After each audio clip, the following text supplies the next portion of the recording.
Жәңгір хан және Қарасай батыр. Қарасай Алтынай ұлы 1598 жылы туып, 1671 жылы 73 жас мүшел жасында қайтыс болған. Арқада Айыртау деген жерге жерленген. Ханды көйлек досы Арғын Ағынтай батыр екеуін ел жұрт бір қорымға қатар қойыпты. Қызылжар қаласындағы Қарасай мен Ағынтай ескерткішін көргенде оны ескерген ұрпаққа өте риза болдым. Өйткені екі батырдың достығы барша қазаққа үлгі боларлық достық. Сан рет дода соғысқа түсе жүріп, екі батыр да жау қолынан емес, өз ажалынан өлген. Оның ең басты себебі екеуінің бір-бірін қорғай білуінде. Қазақтың ата шежіресін жазып қалдырған Қазыбек бек Тауасарұлының дерегіне қарағанда, Қарасай дода соғысқа кіріп кеткенде, оның ту сыртынан жау тимесін деп Ағынтай қорғаштай жүріп жауға шабады екен. Ал Ағынтай додаға кіріп кеткенде, Қарасай оны ту сыртынан қорғап соғысады екен. Сол дәстүрді үлгі еткен ұрпақ екі батырды өлгенде де бір араға қойыпты. Қарасайдың батыр атағы алғаш 17 жасында 1615 жылы Тобыл жерінде болған соғысқа шығады. Ол соғысты Есім ханның өзі басқарады. 17 жасар жас жігіт Есім ханның алдында қалмақтың екі пайшысын жаяу айдап әкеліп, «Ханем, бұдан былай қазаққа тиіскен жау өстіп, алдыңызға тізе бүгеді» депті. Сонда жас жігітке риза болған хан, «Сен енді қазақтың Қарасай батырысың» депті. Қарасайдың алғаш соғысқа қанша жасында қатысқанын шежіре анықтап айтпайды. Алайда 17 жасында Есім ханды риза еткен Қарасай батыр атағын әр соғыс сайын әйгілеп, топ-тура 50 жыл бойы аттан түспей ел қорғапты. Яғни 1615 жылдан 1664 жылғы соңғы жорығына дейін Хас батыр деген атын досына да, қасына да жария етті. Қазақ пен қалмақ соғысы ұзақ жалғасқан соғыс. 16 ғасырдан бастап 18 ғасырдың бел ортасынан асып барып бітті. 1758 жыл. Бұл соғыс әсіресе 1635 жылы Батыр Қонтайшы билікке келіп, қалмақтардың басын бір мемлекетке бағындырған соң тіпті өршіді.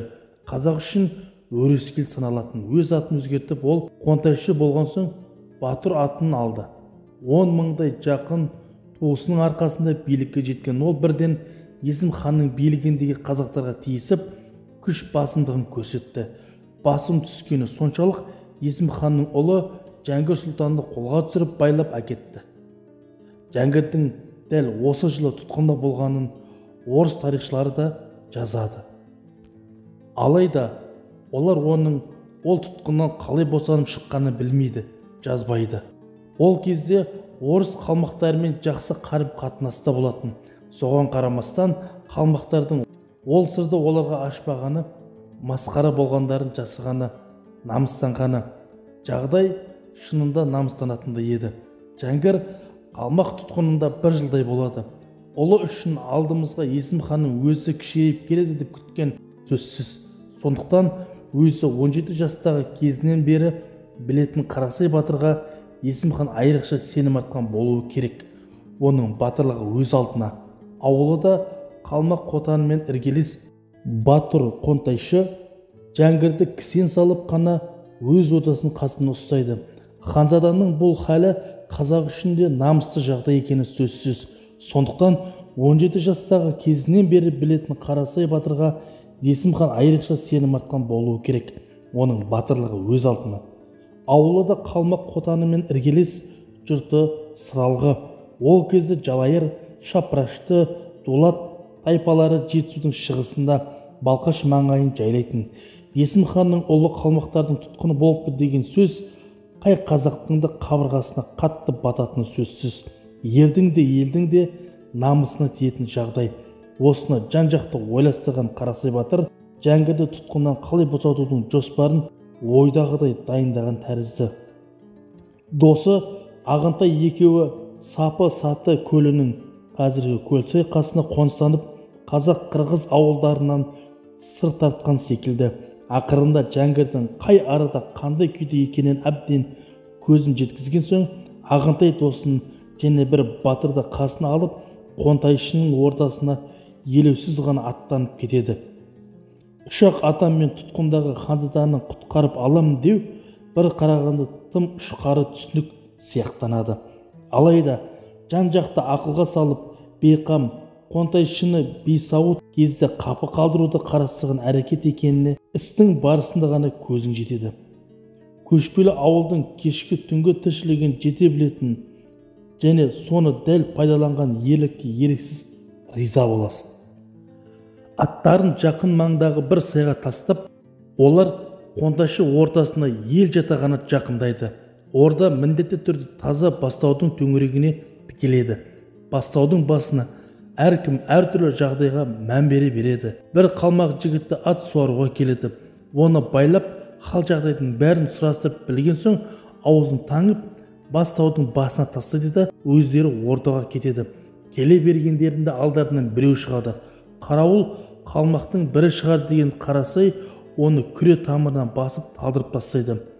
Үн шығармаудың әдіс айласын әбден меңгерген батырға ол әдіс аса қиынға соқпаған болуы керек. Сол 1636 жылы қарасай 38 жаста батыр атанғанына 20 жылдан асқан кез. Ағынтай екеуі ұйқыда жатқан қарауылға да тимей үйдің іргесін көтеріп жіберіп Жәңгірді шығарып алады. Бұл да киіз үйдің тігілу әдісін әбден білетін адам ғана істей алатын әдіс. Жәңгірді қарасай көтеріп алса, Ағынтай бір өндір қымызды көтері кетеді. Оның өзі олардың емін-еркін жүрген жаужүрек жандар екенін әйгілейді. Айналада әскер жоғын, ордада қаптаған қарауылда жоғын олар алдын ала біліп алған. 10 шақты қалмақ жабыла кетсе, үшеуіне олардың түк болмасын тағы біледі. Ағынтай бұлақтың қасына келген соң Жәңгірдің аяғындағы кісенді қолымен бырт үзеді. Сөйтеді де тағы Қонтайшының үй жаққа жүгіріп барып қалмақтың қызы екен деп біреуді көтеріп әкеледі. Қарасайдың талдырып кеткен қалмағы Қонтайшының өзі екенін ол далада ұзап кеткен соң оны іздей шыққан адам әйел екенін де олар кейін біледі. Бұл ерлік көшпенді елге ғана тән ерлік. Бір-бірінің тұрмыс тіршілігін, бейғам өмірін өте жақсы білетін адамдардың ғана қолынан келетін ерлік, жүректілік деген осы. Жау ордасында да өз үйінде жүргенде емін-еркін әрекет жасайды. Өйткені қандай қауіп барын оған өз шамаларының еркін жететін әбден білетін адамдар ғана осындай ерлікке барса керек.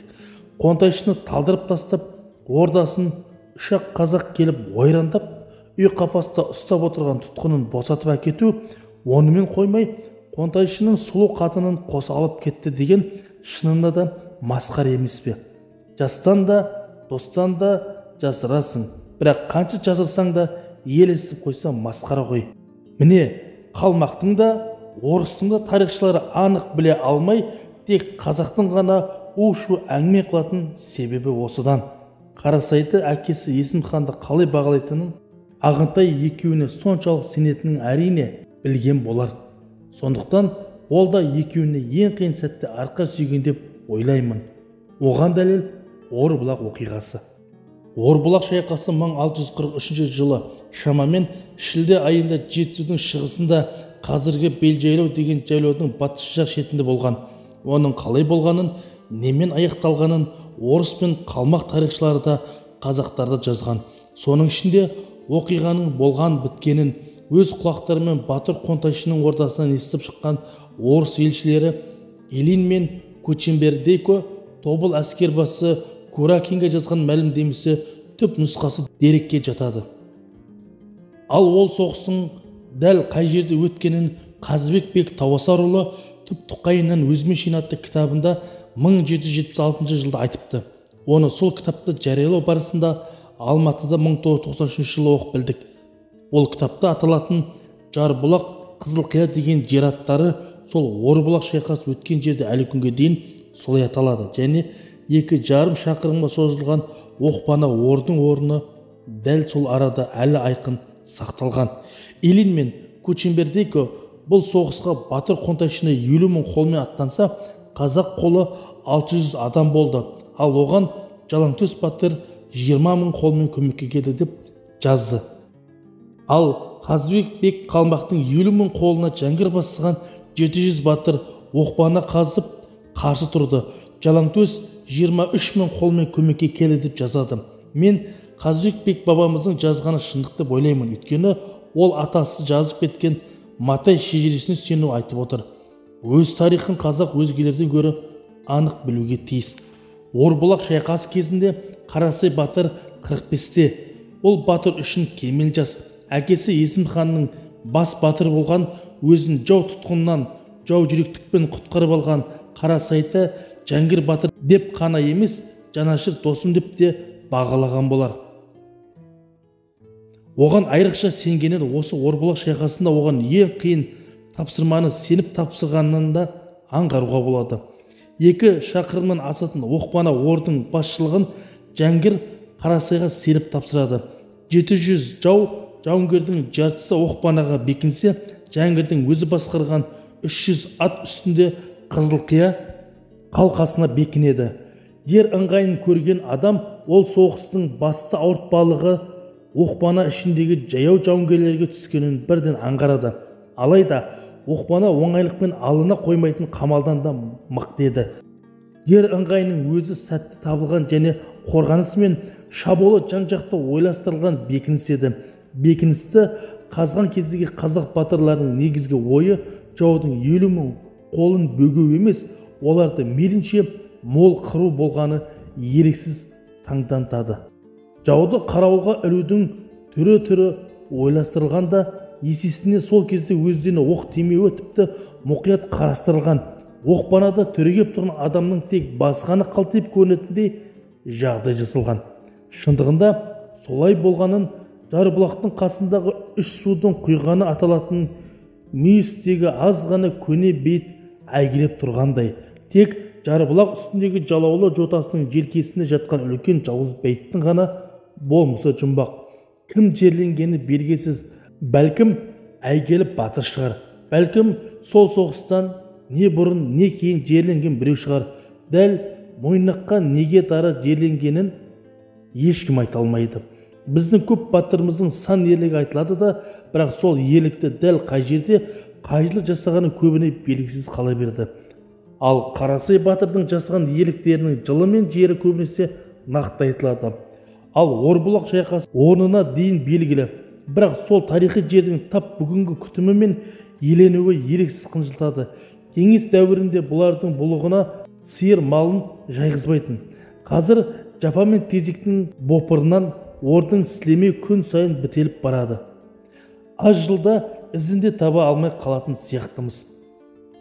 Өзінен 70 еседен артық жауға 700 адамнан қасқайып қарсы шығуы әлем тарихында кездеспейді. Бірақ сондай ерекше тарихты ерекше қастерлей алмай отырмыз. Ол Жәңгір мен Қарасай батырдың ерлігіне ғана куә жер емес, халықтың ерлігіне куә болып жатқан қасиетті мекен.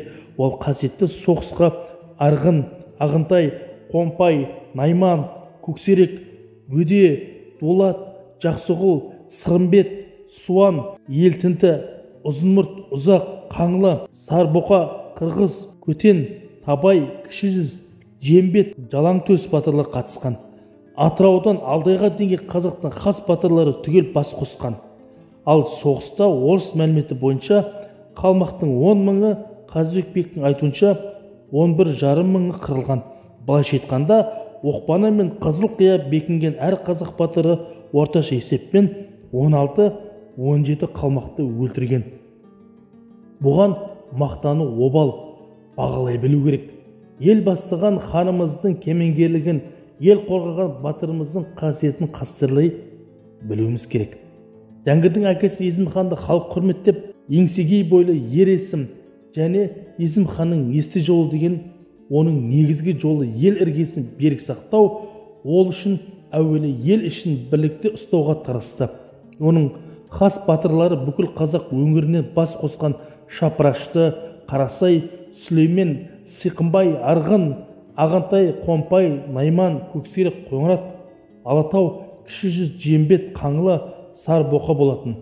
Тұрсын хан өз билігін үстем ету үшін Ташкентті қорғаса, Есім хан қазақ жерін жырымдамау үшін соғысты. Алайда менің ойымша көрегендікке жатпайтын қатыгездік жасап, Тұрсынды қолдаған қатаған тайпасын бала шағасына дейін Есім хан қырдырып тастайды.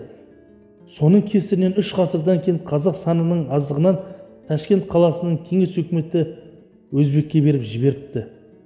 Тобылда 1615 жыл Хазар теңізін, Каспий оңтүстік шекараны және Жетісуды қорғап соғысу оның қазақ жерінің тұтастығына үлкен мән бергенін аңғартады. Қазыбек бектің жазуы бойынша ол Жәңгір тұтқынға түскеннен 5 жыл кейін 1640 жылы қайтыс болған. Орбұлақ шайқасында Жәңгірдің басқыншылық жасауы сондықтан Есім ұзақ ауырған, сондықтан өз орнын Жәңгірдің хан болуын күні бұрын белгілегенде болуы керек. Алайда 1643 жылы Орбұлақ шайқасына басшылық жасаған Жәңгірді ешкім әлі хан деп айтпайды. Соған қарағанда және Жәңгірдің ел ішінен көмек іздеме алыстағы жалаң төстен көмек сұрауы ел ішіндегі билікке таласқан алауыздықтан болуы керек. Орбұлақ жеңісінен кейін Жәңгірмен таласудың бекер екенін біліп, таққа таласушылардың көмейіне тас тықылған секілді. Орбұлақ шайқасына да Есім ханның хас батырлары түгел қатысқанын аңғарғанда, ел қорғаған батырдың бәрі Жәңгірді қолдаған. Халық Жәңгір ханды Салхам Жәңгір деп дәріптеген. Ол да әкесі Есім хан сияқты елін сүйген, ел батырларымен бірге жүрген, өзара сыйласқан адам болса керек. Оның өлімі мәрттік пен намыс қойлықтың көрінісі. Қазақ қалмақ соғысының өзге ел соғысына ұқсамайтын өзгешелігі көп. Мәселен, мүлде зерттелмеген ошақ соғысы, құйрық жеу соғысы, ай қорланды соғысы және құн дәуірінде келе жатқан үлкәр жәрік сияқты соғыс әдістері болған. Ең көп тараған әрі міндетті саналған соғыстың бір түрі жекпе-жек. Оған екі жақ күні бұрын келіседі екен. 3-4 не 10 жекпе-жекке шығамыз немесе 5 күн, 10 күн шығамыз деп келіскен. Сонан соң ғана жаппай дода соғысқа кірісетін болған. Мәселен, Хазар маңындағы соғысса, яғни Каспий теңізінің жағасына соғысса, қазақ қалмақ қолы 83 күн бойы жекпе-жекке шығыпты. 1627 жылғы сол соғыста Қарасай батыр мен Ағынтай 11 рет жекпе-жекке шығып, жауын жер жастандырады. Жекпе-жекке кім шығатынын қолбасылары ақылдасып шешкен. Кейде күтпеген жағдайларда болып тұрған. Кейде кейбір батыр қарсы жақтың бір батырын атап тұрып жекпе-жекке шақырған. Ондай ұсыныстан бас тарту тірі өлім саналған. Сондықтан одан бас тарту жағдайы не шежіреде, не жазба тарихта кездеспейді. Жекпе-жектің заңы бойынша қарадан шыққан батыр қарсы жақтың хан тұқымын шақыруға хақысы жоқ. Міне, осы заңды пайдаланып 1653 жылы Сесен Тайшының 17 жасар баласы сол кезде егде тартқан Жәңгірді жекпе-жекке атап шақырады. Ондағы ойы егде кісіні әбден шаршатып барып жеңу. Оның бұл ойы өкінішке қарай сәтті жүзеге асады. Ұзаққа созылған шайқаста Жәңгірдің шаршағанын пайдаланып, Сесеннің ұлы Ғалдама қазақтар қалдан дей салады, жеңіске жетеді. Бірақ сонан соң лап қойған қазақтар қалмақ қолын быт-шыт қылып жеңеді де Жәңгір ханды сол араға жерлейді. Жәңгірдің сүйегі өзі қаздырған оқпанадан ат шаптырым жердегі сары белге қойылды деп жазады Қазыбек бек Тауасарұлы Түп-Тұқайынан өзіме шейін. 1993 жыл 204 бет. Бұл дерек Жәңгір жерленген жерді өте дәл көрсетеді. Ол айтып отырған сары бел бұл күнде сол Жәңгір жатқан бетке бола үйген тастың белі аталады. Ол үйген тастың бет екені 1856 жылы Қашқарға бара жатқан сапарында Шоқанда көріп, ол туралы бірер пікірде жазған. Ол ара Орбұлақтан шынында да ат шаптырым жерде, шамамен екі арасы 10-15 шақырым жер. Ортадағы үстіне тас үйілген бет Жәңгірдікі екеніне де сенеміз. Қазіргі Ит-Шоқы аталатын Аласа таудың іргесінде шағын ғана қорым жатыр.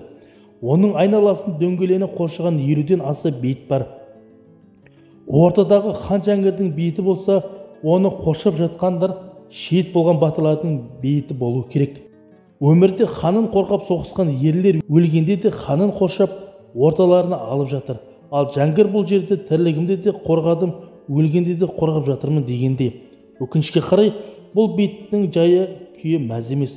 Осыдан 30-40 жыл бұрын көргенімде сондайдан көзге түсуші еді. Қазір күн санап шөгіп барады. Тарихи ескерткіштер ретінде Орбұлақта бұл бейітте мемлекет қорғауына әлі алынбаған. Сөйтіп, Жәңгір хан 1653 жыл ұрыста шейіт болыпты. Ал оның ата жауы Батыр Қонтайшы 1652 жылы Батыр Қонтайшы тағы қырғыздарды шабады. Қырғыз бауырларына көмектесу үшін Қарасай батыр ол соғысқа 5000 қол бастап барады. 54-тегі Хас батыр мұнда да теңдессіз ерлік жасайды. Ұрыстың қызу кезінде додаға кірген Қарасай алды артын жапырып Батыр Қонтайшының өзіне қарай ұмтылады. Оны да ең атақты батырлары қорғайды емес пе? Соған қарамастан Қарасай Батыр Қонтайшыға бұзып жара келіп, оның оң қолын қылышпен шауып жібереді. Қонтайшысы жараланған қалмақтар қашып қана жан сақтайды. Алайда Қарасайдың қылышы Батырға ажал оғы болып қадалады. Келер жылы, яғни Жәңгір хан өлген жылы 1653 жылы ол да жарасы асқынып көз жұмады. Жәңгірдің кегін ойлап қараса Қарасай батыр осылай алған. Жәңгір ханды да Қарасай батырды да Қазақ хандығының 550 жылдығында өстіп бір еске алу өзімнің парызым деп санадым. Өйткені екеуінің өмірін елестетін Орбұлақта да Жәңгірдің бейітінде мен жылына ең кем дегенде бір көріп бір рет дұға қыламын. Шамам соған ғана жетеді. Ел билеген ханымыз бен ел қорғаған батырымыздың бауырмал сыйластығы, ынтымақтығы, сенімділігі ұрпақ үшін ұмытылмас үлгі. Зейін қойып тыңдағандарыңызға алғыс білдіреміз. Егер мәлімет сіздерге ұнаған болса, лайк басып өз ойларыңызды, пікірлеріңізді қалдырып кетіңіздер.